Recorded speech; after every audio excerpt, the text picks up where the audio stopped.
દર્શક મિત્રો, ધારાસભ્યનું પદ ચેતરભાઈ વસાવા રાજીનામું ક્યારે આપશે એના પર આજે વાત કરીશું। અત્યારે માનવામાં આવે તો ગુજરાતની અંદર જો દરેકની નજર હોય તો ધારાસભ્ય ચેતરભાઈ વસાવા પર છે।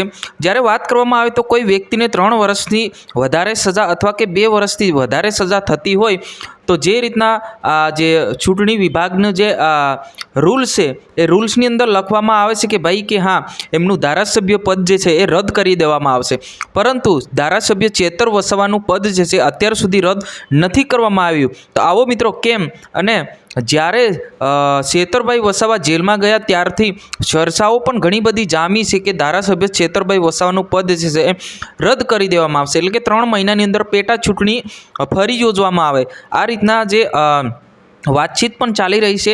અત્યારે માનવામાં આવે તો ધારાસભ્ય ચેતરભાઈ વસાવા જેલમાં છે, પરંતુ જે રીતના આખા ગુજરાતની અંદર જે લગાતાર ચર્ચાઓ જામી રહી છે કે ભાઈ 2027ની અંદર ચૂંટણી પણ આવવાની છે, ધારાસભ્યની ચૂંટણી પણ આવવાની છે અને સરપંચની ચૂંટણી પણ આવવાની છે, ત્યારે અત્યારે વાત કરવામાં આવે છે ધારાસભ્યના પદને લઈને અત્યારે જે ચર્ચાઓ જામી રહી છે। ચર્ચાની અંદર એવું કહેવામાં આવે છે કે અગર જો ચેતરભાઈ વસાવાને પદ રાજીનામું આપી દે તો એમની જ 2 પત્નીઓ જે છે ગમે તે એક પત્ની ફરી ચૂંટણી લડીને જીતી શકે છે।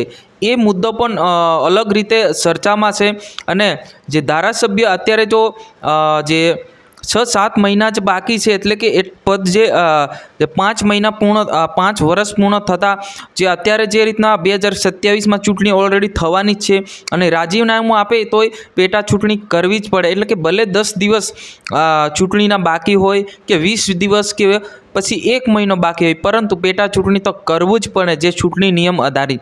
તો અત્યારે માનવામાં આવે તો ધારાસભ્યનું પદને લઈને કોઈ પણ નોટિફિકેશન નથી આવી, અને ધારાસભ્ય ચેતરભાઈ વસાવા ઓલરેડી ચાલુ ધારાસભ્ય છે, પરંતુ જેલમાં છે।